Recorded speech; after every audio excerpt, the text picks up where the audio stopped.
Go New York, go New York, go New York, go New York, go go New York. That's a super song today. Knicks are in the finals of the Let's NBA go. playoffs.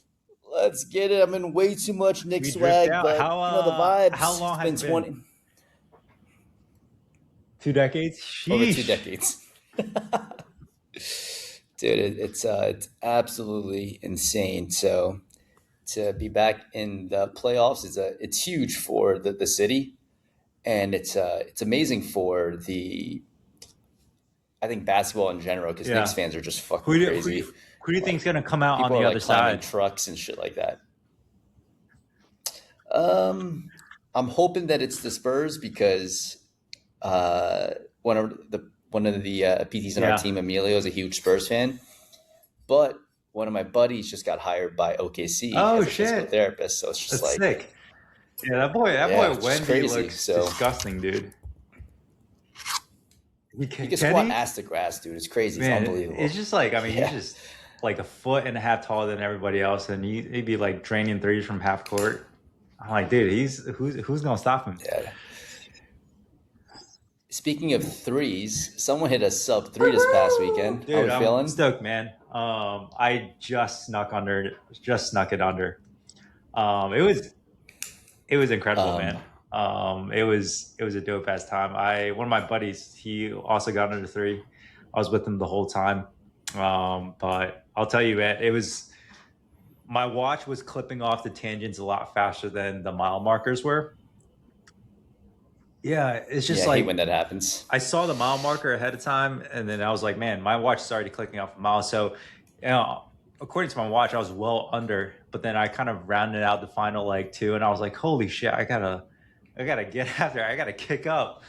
But yeah, it ended up rounding up at a track, and I saw the time clicking down. I was like, all right, just started kicking up. But yeah, just squeaked it in. So chip time was 2:59:50, and then the gun time was Jeez. 2:59:59.97. Yeah. Wow. That is insane. I uh, I always like my strategy if I'm in a half marathons. I start off with a slower pace group and I just keep going faster, and then I try to find the other pacer in front of me, and I just try to hold on to them because I know if I'm with Yeah. them, then I'm gonna be ahead of my So time. the But dude, pace it's group that I fucking was with, I crazy. basically tried to hang with the sub three pace group for the whole time, but immediately within like the first 3 miles, they were clipping off like 6:42s. So I was like, man, like this is way too fast for like where I should be. And they ended up finishing ahead of me, and so I was like, shit, maybe I should have been like the 3 hour pace group. I think like the pace group ended up finishing probably around like 58 or something like that because they were a solid like minute and a half ahead of me. Damn. Did you do anything fun Ate while a you're in bunch Traverse of cherry City? pies. Ate a bunch of cherry pies. Yeah, that's the Hey, cherry capital. how was it? Apparently, fun fact: Traverse City exports 75% of the cherries in the United States. Yeah. I knew that. I didn't know the number, but I knew that it's Uh-huh. a big Yeah, I cherry mean, it's just like a place. quaint little town. I- Ate a bunch of good pastas leading up to it. I think I had pastas three days in a row. But it's just, man, like looking around there, I kind of realized Michigan is kind of very similar to Florida, where it's just like outside of your big cities, it's just kind of rural everywhere, man. Um, and I was like, man, it's yeah. it's cold as shit up here. It's beautiful in the summer, but they're saying they got 250 inches of snow this past winter. Jeez, dude. Yeah, we're going there in September for a vacation with Christy's family. So I'm curious to see what it's like, because we only really stick around like Yeah. that Are you Detroit guys going? metropolitan Are you area. guys gonna be in Detroit? Or are you guys gonna be like on one of the Great Lakes up there? Oh, you guys are. So Okay, we're gonna sick. go to Hell yeah. Traverse City. Yeah, we're going there for like I think they had Yeah. rented a house for like a Yeah. week or Apparently, it's a something like big, that. big resort So town. gonna be up there. They call it a like a beach resort though. I'm like, bro, this not a beach. We're on a lake. Yeah, there's definitely none of that stuff. What was that? What was that Dude, feeling I like when almost you cried, crossed the man. line? I was just like so ecstatic. I That's was like, man, because it's just something that I've been trying to build and hit for so long. Um, and I knew it was gonna be close, but when I finally like did, it was just kind of like a almost kind of like huge, almost like relief, almost a little bit. But yeah, one of my buddies, he finished ahead of me, and so he was waiting for me, and then we kind of just hobbled off. But yeah, I kind of checked that one off the mark, and then now I'm thinking, all right, like, hey, like, what do we got to hit next? yeah. Speaking of crying and just like tears, I think one of the most painful parts of entrepreneurship, especially for cash-based physical therapists, is that 20 to 40K range. It feels like you're just running, running, running. You don't know when Yep. this race is going to end. And I think we've talked about this. It's hard. It's the zone where you're doing everything you need to make the business operational, but you're also onboarding other people and teaching them. So the amount of time that you have for yourself is very, very little. But Peter, what do you think about that transition? That was I good, was I dude. That was was good. looking for I'm gonna something. go solid 9 out of 10.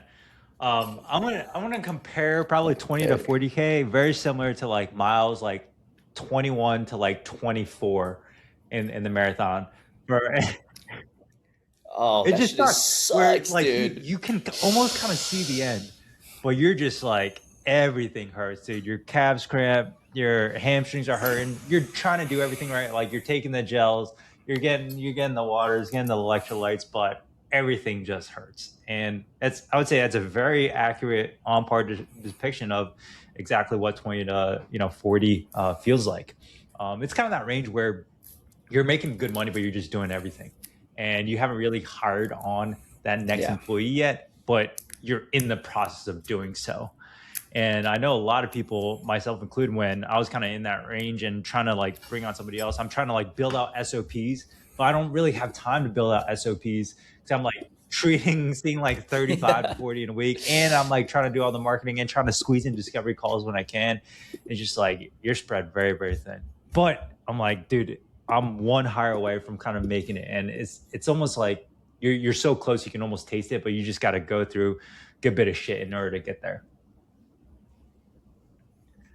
Oh man. The uh the toughest part about that range, it's like you were super consistent when Yep. you were a solo provider, right? Like doing everything you needed to get to 20K. You're doing a local marketing, you're doing your content, you're taking the calls, all that good stuff. And now slowly things become like way more difficult because you're just like searching for any time that you can get. And this is like that zone where I think the 0 to 10K is tough because like you're kind of doing a little bit of everything. You're getting your feet wet. 10 to 20K, you start to become a little bit more sure of yourself. But this 20 to 40K range requires an insane level up, and it requires you to really look deep into your bag to find Yeah. like another gear. Dude, it's What was just it a like lot for of you? firsts, man. Like 20 to 40K, that's typically the range where if people are like in a sublease inside a gym, they're looking to kind of transfer into doing a build out into their own standalone space. So that happened to me in that range. And man, it was a super stressful time. In this range, people are also looking to hire either on their, initial first admin or front desk or SDR now, as we kind of refer to it. And like typically as you're kind of getting that 30, 40, you're kind of at max capacity. So you also have to hire on your first full-time staff PT. So it's so many firsts, and it's very, very stressful for a lot of people because they've never experienced all those things at any given point in time. And especially like if people are like growing very, very fast, like a lot of people in our group, this everything that we just kind of mentioned can occur within like a 2 to 3 month time frame. And it just like everything kind of hits you and you just kind of got to weather it and make it through, because once you're through to the other side, it just you can kind of breathe a little bit. But I know there's some people out there say like, hey, like make sure you take it slow. But like, dude, when I'm running 21 miles, 21 to 24, there's no in hell like I'm trying to take it slow. I'm trying to get that shit over with as much as possible. Like, because you're kind of in the war zone, man. Just trying to like take it easy and drag it out just extends and draws out this kind of like painful growth stage. So if anything, like if you guys are kind of going through this range, just like grow as fast as you can, because you have to make this other hire, make multiple hires. Honestly, you have to hire an SDR, hire on a PT, and the sooner you can get that over with, the little bit easier of a breathing room that you have. Yeah, I agree. It's tough, but I think the one thing that really helps in this stage is reflecting on Mm-hmm. like what your new floor is. And it's something that we, teach the people in our community. It's like, hey, like your new floor is if you never hired another person again, you can recreate a 20 to 25K a month and you're good, right? Like bottom line, like you always got that in the bag. But now it's like you're not gonna want to treat for the rest of your life. So you want to create you want to create Mm-hmm. a job for yourself, right? Or a business for yourself where it affords you the ability to be able to do what you want, when you want, where you want. Right now, you're doing what you want, but not where you want or when you want it. And like every single hire should slowly get you closer to that. Like currently for myself right now, right? It's like, dude, I am actively firing myself from as many Love it. roles as possible because there's just like a massive like knowledge gap between what I'm doing currently right now, like what I know right now, and like what AI is coming out with. Like Peter and I were just talking about this yesterday. So like your role continuously changes as the business starts to scale. In a 20 to 40K range, you're a physical therapist Mhm. and you're managing your team. After you get to like the 50 to 100K range, you're really becoming like the only just the manager of the team. I think when you go from 100 to 200K, you shouldn't be managing the team anymore. Someone else should be managing the team, and you should be focused solely on developing yourself. But this 20 to 40K range, you're two hires away from having way more freedom in your day to day life, and that's what I always think about. This is my new floor, 25K right per month by myself. But I'm also just two hires away from being able to take a Yeah. vacation and I not think think one of about the things stuff. too is like with these two hires, they should be fairly close to each other. I know sometimes people will kind of like look to extend out. Hey, like I just hired somebody, maybe I should kind of wait a little bit more. But it's kind you're kind of in this like catch 22, because like you need to bring on somebody to help out with fulfillment, but if you bring them on, you also need somebody to like call all your leads to make sure that these leads can turn into booked patients on the schedule. But it's like, hey, if you hire on just the SDR first, you have someone to call all your leads. Well, great. Like, well, we need somewhere to like fit them, and your schedule is most likely going to be full. So I always like people ask us all the time, hey, should I hire SDR first? Should I hire a PT first? It's like if you can hire on a PT that is only going to be like part time, very part time, then that's a very safe way to go through with it. But a lot of times, what we're seeing now is like nobody wants to come on part time. Like you have to bring someone on like full time. Maybe you can get away with like a 2 month ramp, but people want commitments like, hey, I have security, full time salary, benefits, all these things. And so you have to be confident in your ability to make sure you can staff this person's like schedule fully in order to actually make their salary worth it. So that way you're not going to the negative. But a lot of times, yeah, these hires should be very close with each other. And it's very scary for a lot of people. No, for sure. I say the same thing. It's before it wasn't that bad because there wasn't that many like cash-based Mhm. physical therapy clinics. So people are, hey, this is a great opportunity. For us, it's like we try to create that ramp-up period now to be like you said about 2 months. But as you're operating by yourself, sometimes you do have just to stick to your guns of what your constraints are, right? Like if you're like, hey, I literally can't bring somebody on right now full time, that just has to be your constraint, and it's okay to stand your ground of like this is the only thing that I can currently offer. And it sounds crazy, but it's like you don't want to offer something that you can't really Yeah. fulfill on, right? Like, and the right person, it's sometimes it's the right person, but it's the wrong time. And that's just the nature of it. But you're gonna have people that will believe in your mission. And there's like there's ways to get people into the mix without having like a full-on commitment initially. Peter said, hey, we're going to be ramping up your schedule every single week for this period of time so that you have this guarantee. Other times I'll just say like, hey, you obviously have a fairly like stable job right now, and you're probably like, hey, I'm going to work with this one guy that's completely by himself, has no real team. You're probably thinking, is this going to be legit? So let's do this. How about you just give me one day on a weekend and one evening or morning on the weekday, and we'll start from there. And if things start to look really good, we can start to phase you out of the yellow job and build a ramp up period that makes the most sense. But I think where people have a lot of problem here is like speaking on conviction of like, what is the plan? Because just like we try to decrease uncertainty for our patients, our team, right, the people that come onto our team also have a ton of uncertainty. They're thinking about their own future. So you have to be able to give them guidelines as to what Yeah, this is absolutely. going to Because I look think a lot of like. times, like back in the day, right? I think like 1099s were like very, very popular. But I almost feel like with like individual contractors where they're just kind of, it's almost kind of like a eat what you kill model. At some point you almost kind of get to a point where like they almost start to think, hey, like I'm basically kind of doing everything that a business owner would basically do with like the marketing, the sales, as well as the fulfillment. Like, why don't I just go out and do my own thing? Whereas if you kind of end up like just W2ing somebody, bring them on with a full-time commitment, now it's like you're taking all the risk, right? You're taking all the marketing. You have to teach them up on sales with the evals, and then they also do primarily like the fulfillment. But yeah, like when you do kind of like a 2 month or 3 month ramp, it's like you just give them a lot more, certainty that like, hey, you know what you're doing as a business owner, and they are confident, hey, like their job isn't going to be like at risk.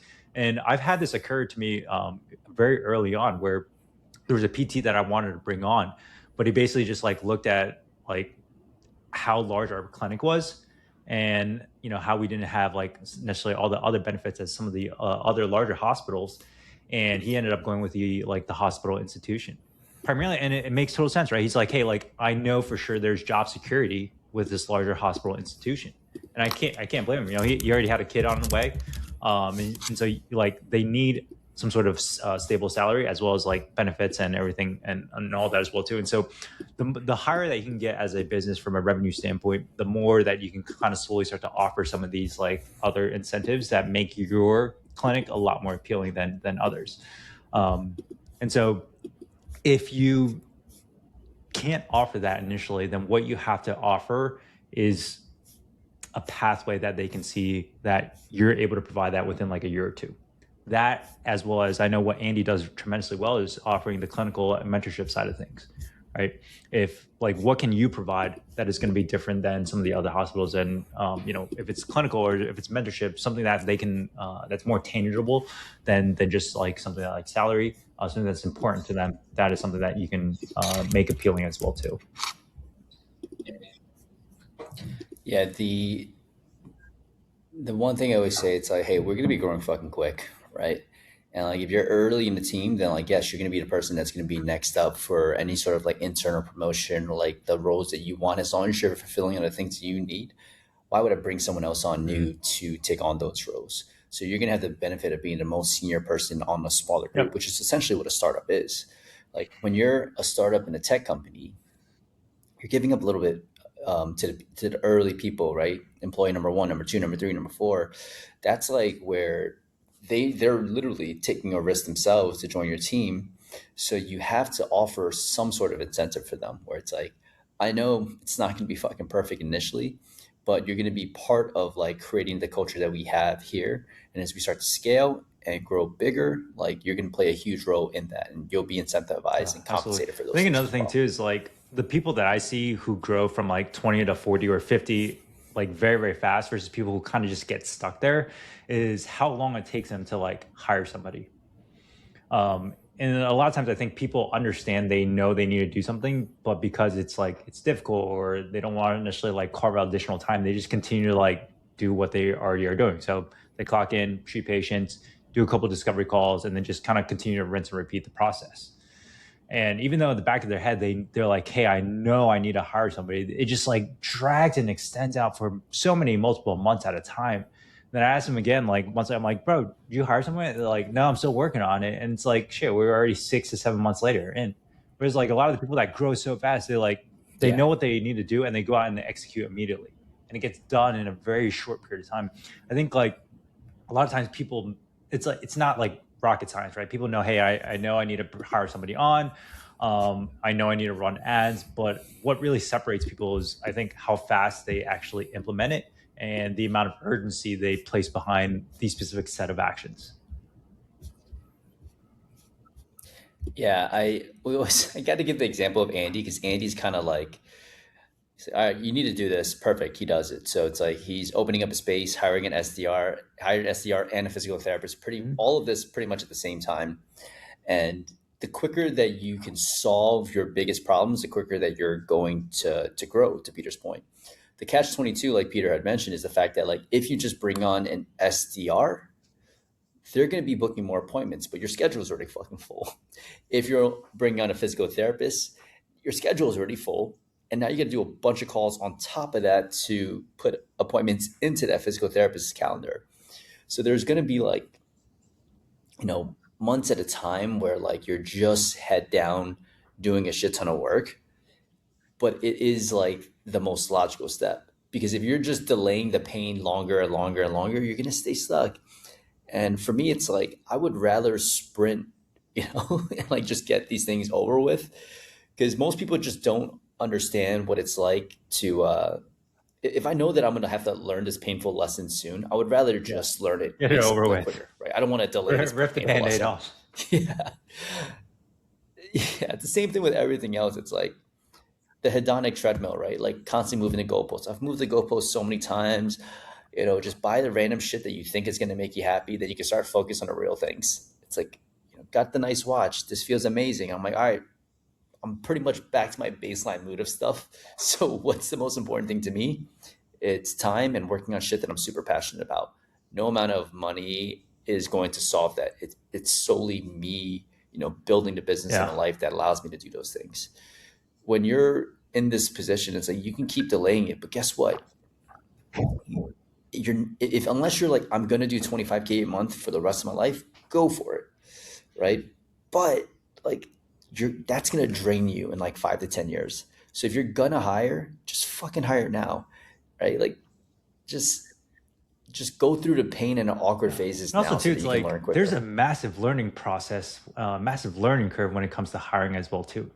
And so you have to kind of like iron out these kinks when it comes to like interviewing, understanding like who you're looking for, the whole onboarding process, creating out SOPs. It's not going to be kind of like an overnight thing. And so you kind of similar to what Andy says, if you know that you're going to be making failures and mistakes, you might as well get it over with.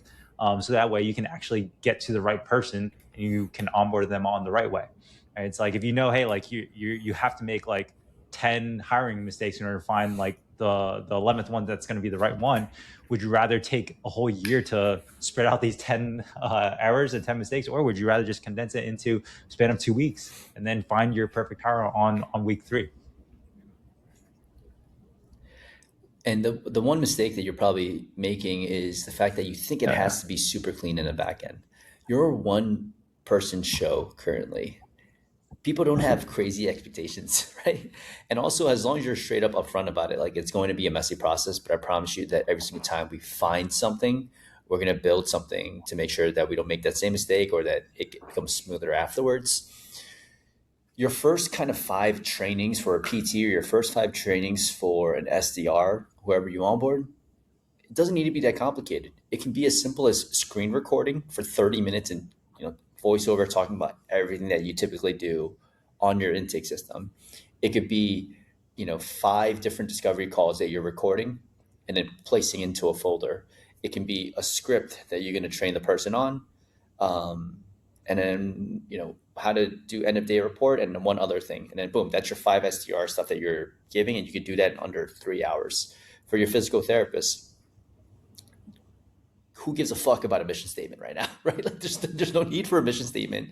It's how do I use the intake system as a physical therapist? What are the what's the customer journey like? Just and you could just could be a simple Word document of what the customer knows in each part of the journey. It could be some basic clinical markers that you're looking for. When we assess ankle stuff, this is what we're looking for: the knee, the hip, blah blah blah blah, right? And then it could be like what the flow of an evaluation looks like, and it could be how Yeah. to sell like a plan of I care. think too, like That's it. as you bring on these people, kind of similar to what Andy says, like the minimum viable like onboarding system, right? In order to get them on board. Once they actually get on, one of the easiest and best ways for somebody to learn is for them to teach it to somebody else. So you can have them like, hey, like, awesome, now you're onboarded. Anything new that you are seeing when it comes to discovery calls or intake that's not documented yet, I want you to go ahead and document it and teach somebody else how to do this. I know we don't have anybody else coming on yet currently, but at least it'll be there as an ongoing documented process.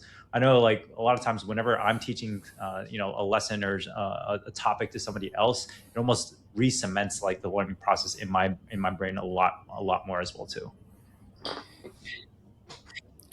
And they Yeah. can help you build out this process, like Peter said, right? It's like if you try to account for every single thing that you're going to need before you onboard someone, you're shooting yourself in the foot because people will tell you exactly what they need, right? And if you have a weekend free, like you can hit it. And if you're like, oh, I want work life balance, like you're about to get work life balance, right? After this period of grinding. And everything in entrepreneurship, you can't look at it from a very like linear perspective. Entrepreneurship, all of the benefits come from like very asymmetrical gains. It comes from like 3 months of grinding Mhm. gives you like Yeah. 6 months of like freedom leeway, right? Another month of grinding opens up 3 months of a quarter. Like all of these things are just so random. It's never like, hey, I get to work 8 hours every single day. It's like some days I'm clocking in 12 to 14 hours. Some days I only have to work 2 to 3 hours and I can really start to enjoy myself, kick back and relax a little bit. But it's asymmetrical gains that you're after. If you want linear gains, go work at another job. If you're after like these massive, returns on your time, entrepreneurship is the best place to go about it. It just requires you to just lock in Yeah. for, certain months at a time. It should never be for like a full year by any means, right? Like you should never be trying to, especially with all of the resources that we have in this day and age. I would say the most that I would probably lock in at a time is like 3 months Yeah. of like going pretty hard and then Yeah, giving and I myself think a bit like of a break. everybody's going to be a little bit different in terms of like the overall duration that they can kind of crank out. Maybe like initially at the beginning, you can't do it for 3 months, right? Maybe it's just 1 month. Then go hard for 1 month and then take like a week, off and kind of see what that's like. And then you're like, all right, cool. That wasn't that bad. Maybe I can go for like a month and a half now. And then at any given point, at some point, you'll kind of figure out, hey, like this is your ceiling, right? You can't really like go much more than that before you start to kind of burn out and lose some of like the overall like quality of the amount of volume that you're inputting. But unless you actually intentionally try and push, you won't know where that threshold is kind of like. And so you have to kind of like intentionally put a lot of effort behind one specific task that you're trying to achieve and really push it to the end before you kind of start to see, hey, like where your limit and where your threshold is at. And yeah, I think like a lot of times I look at the goal of like entrepreneurship is like, hey, like how long can we stay in the game for? Like, what's the overall longevity of like a business? And a lot of times, if you look at all these like massive businesses that have been around for centuries, right? Multiple years. The only reason why they're able to get to that point is because the founder, whoever started it, has basically grown it to a point where they can extract themselves from the day to day. Like I haven't really seen many businesses where the founder is still involved with doing every single task. What I have seen is a lot of businesses that are at the stage, maybe the last 5 years, maybe the last 10, 15, 20 years. But at some point, if the founder is still doing everything themselves at when they're like 50 or 60 years old, what they're going to do is they eventually just end up shutting down. And so if you want your business to have like almost like a legacy impact and still be able to impact others without you, then you have to grow it to a point where everything isn't completely dependent on you. And I'm telling you, like there is no business that is doing 20 to 40K that's lasting forever. I completely agree. It's this weird thing where it's like I think those things work if you're in a very small city, but if you're in a bigger city, there's going to be other operators that come in that are going to take your business, right? It's like that's why you don't see a lot of like random shoe companies coming up out of nowhere. Like if you're a shoe company, you've literally got to be growing. If you're in any business, you've got to be growing because the world's moving quicker, things are getting better. And how can you compete if you're making like 25K a month versus like a company that's doing well into the millions and they have way more resources than you in regards to like support staff, PTs, etc. They're just going to be out marketing you, Yeah. outworking you. So you have to grow. Like I think you could have this like solopreneur business in some regards if you have a really great personal brand and you continue to build that over time. But if you're just like, you know, a local brand, there's not a lot of like traction, and you're not building a personal brand per se, you'll see success, but I think in the next couple of years, it's going to be harder and harder, especially in Yeah. these mid to I large think one of size the things too cities. that's like also spurring on the amount of urgency that I have personally for myself in terms of like extraction of out of a lot of the day to day is because I'm seeing this firsthand with my wife's parents. So they own a medical device sales company and it does very very well, right? I think it does like 8 figures a year. But the thing is, like her dad is 70 years old and he's still involved in a lot of day to day. And he's like, they're trying to sell right now. He Bro, he works out, looks man. good He for his works out. age. Holy But cow. he's 70 years old, right? And he wants out. He wants out. And so they're currently like they were in the process of looking to sell that company, but they're just having a little bit of a harder time because so much of the stuff is ran through her dad. And I talk to her all the time, and I've even talked to him about it. And like she thinks a lot of it is almost kind of driven from that ego thing where it makes you feel good, right? That like, hey, like everybody needs to kind of come to you for questions that only you can solve this one question. And a lot of that is now kind of coming back and biting him in the ass in terms of like just being unable to kind of like extract and let go of the company. And so I see that I'm like, holy shit, like Yeah. I do not want to end up like that. And so I'm like trying to do everything that I can now. It's like, hey, work everything that almost kind of needs my okay. How can I like fire myself from the role? Exactly like what Andy was saying earlier on. It's, there's no better feeling, right? Than like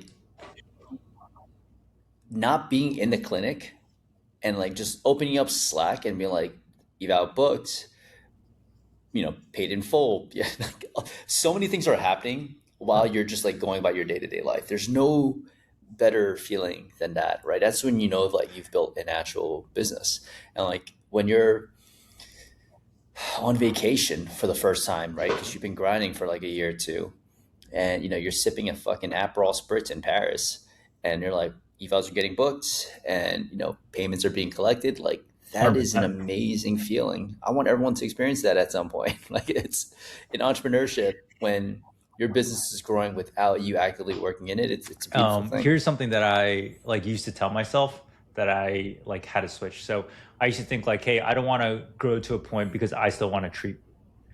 And so I think it's a lot. It was almost kind of like a fake statement I would tell myself to like make myself feel better about not scaling or growing. It's like, oh, you're a PT, like you should like you want to treat, right? You want to treat. And so I think like I don't know if there's other people out there that also kind of feel the same way, but like you should be able to like grow to a point where you like treating is an optionality because you want to, right? Like if you want to, you can go in the clinic any day and treat like, hey, 3, 5, 10, whatever your heart desires. But right now, like you have to treat because if you don't, there is no revenue coming in. Yeah. Before we became business people, like I, I feel like we're slowly becoming more known for business things. Like Peter, you've taken a shit ton of courses. You used to read it, like you used to be diving Yeah, deep into the clinical side of things, absolutely. Yeah. right? And like I feel like people like these days, it's like they want to build a biz so quickly and like not actually like build their product. Like the It is. product is Yeah. the business. Like if the product sucks, you can't build anything around it. So like it's tough because even in this 20 to 40K range, like you're probably still learning clinically too to some degree. Like we just had 3 people in GCC in Oh Miami yeah. together at a Con Ed course, right? It's like, yeah, this is like what it's about. Like it's not just okay, I put on my business hat. It's like you still wear every single hat initially. And then you slowly focus more and more on business if that's the, what you want to do, like growth wise. Can you still treat? Absolutely. I know a person that owns 3 clinics and she still treats a decent amount of people, but she's intentionally set herself up that way. Like if that's what you want to do, that's what you get to do. But don't say it as a Yeah. scapegoat to like Also, prevent too, I yourself from think growing like more. a lot of times when you put the product first, it allows you to sell with a lot more conviction in your marketing message as well as when it comes to sales. I know, like very early on when like I wasn't really too sure clinically, I would almost be scared to say like what the price was because I didn't believe that I was able to provide like the quality or the outcome that I was promising them. However, if you're like very convicted because you know you have a very good product that can change a ton of lives, then you can hear it in the marketing and how you're speaking when it comes to sales on the initial evaluation. And also, too, it's like now you have enough, I guess, like you feel safe enough teaching this to other people, so that way you don't need to treat every single person yourself to ensure the quality maintains the same. Right? Like you have a process where you can teach this to your PTs who can then teach it to other PTs that come on. And hey, like you can pound away at sales and marketing, bring people in, and know like they're still going to get the same outcome as if you were to treat them yourself. Yeah, this 20 to 40K range is fucking tough because you are wearing literally every hat and bringing on new people to eventually Mm-hmm. take certain hats off. But when you do that, it's extra work and it sucks. But this is why like no one wants to do it, right? Like the things that no one wants to do have the biggest opportunities. Like when you look at the random shit that Elon Musk is trying to do, like Neuralink, right? Like a chip in your brain that allows you to control extremities that don't have any like nerve conduction anymore. Like no one's after that. To rockets that land themselves, no one's after that. In our world, it's like not a lot of people really want to scale beyond themselves. So if you are someone that really fully invests in doing something like that, they call it a blue ocean, but there's just not a lot of people that are doing it at a high level. And I think you can really, really grow exponentially Yeah, once you have the totally systems in agree. place. Well, let me I guess like leave you guys with overall like framework that you could follow if you are kind of like solo provider in terms of like what steps to take. So it's like, hey, let's say you're treating like 25, 30 patients a week. You're starting to fill up. What I'll probably do is like look to hire on an SDR. Once you hire them on, the first 2 weeks you're onboarding them, getting them ramped up, and then at the same time, those 2 weeks I will look to hire on a PT because it's probably going to take about anywhere between 2 to 4 weeks to actually like find a good quality candidate, interview them as well too. And then from there, have them do some sort of like ramp process. So kind of what Andy was talking about earlier, you like salary them, but it's like, hey, the first month they're going to be salaried at maybe like 25 hours a week or 20 hours a week. And then month two, at the end of month two, they're going to be full-time salaried at like 85K, 90K, whatever it is that you're salarying them at. So that way they know at the end of those 8 weeks, they're good. They're going to be taken care of. Usually, PTs have at least like a 1 month, 2 month runway, savings they can kind of, float even if they're not full-time salary somewhere. And then with that, you have probably about like a month or so for your SDR to really kind of like iron out the whole process of like discovery calls, hooking on evals and everything like that. When your PT does come on, I would definitely recommend, because there's a pretty big sales process that needs to be taught. And when you have like anywhere between like 2K to 5K sitting on the line, you probably want to have your best closer, AKA you, to be the one, fairly responsible for that amount of revenue coming in. So, you're right now sitting around like 30, 35 visits a week. Have all of your follow-up visits, or as well as your membership visits, all these people that have been coming to see you for 4 or 5 years that you're terrified to let go of, but you have to let go of them. Otherwise, the business can't grow. Move these patients onto the new PT schedule. So that way they're immediately productive from the start. They can start seeing patients. Because if you look at all the other things that you have to do outside of seeing patients, you're doing discovery calls, which now you've offloaded, but you also have a lot of the marketing component as well too, as well as building out the systems and backend and admin. Really, the only other thing the PT can do is that to make them productive, because their salary in the first place is just going to be seeing patients. So you fill them up with follow-up patient visits, and then from there, once they're fairly full, now you can like teach them the overall sales process when it comes to evaluation. But I wouldn't necessarily like rush to do that all at the front end, because you need cash flow coming in, and you might as well do the next highest leverage thing, which is really just primarily doing evaluations.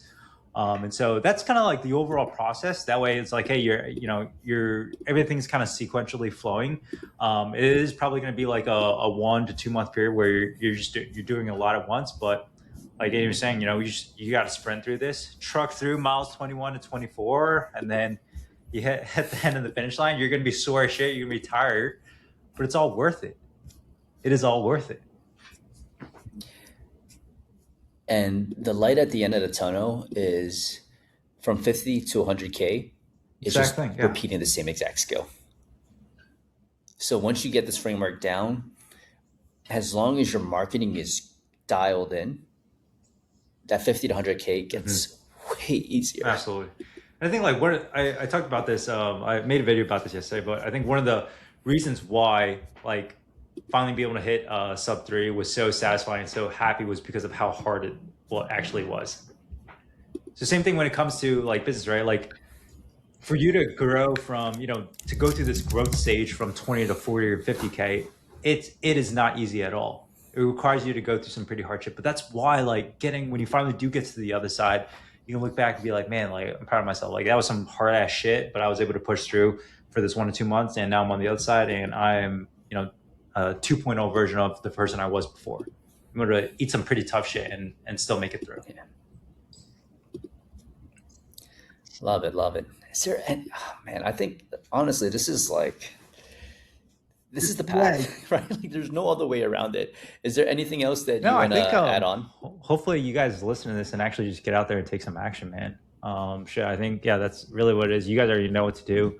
Obviously, if you guys want some help with the implementation, working with us is probably going to be the best way to fast track your pathway to the other side of this. But yeah, that's pretty much it. Squad, get after it. If you're kind of in that 10K range, well, this is what you have to look forward to. If you're in the 20 to 40K range, best of luck to you. Keep fucking running. Just dissociate from your body and just keep moving those legs. Mile 21 to 24 is brutal. And when you finally cross this mark, and if you just have not, if you're at 50 currently, right, and you have not been able to get to 100, please just let us know. That is not an easy.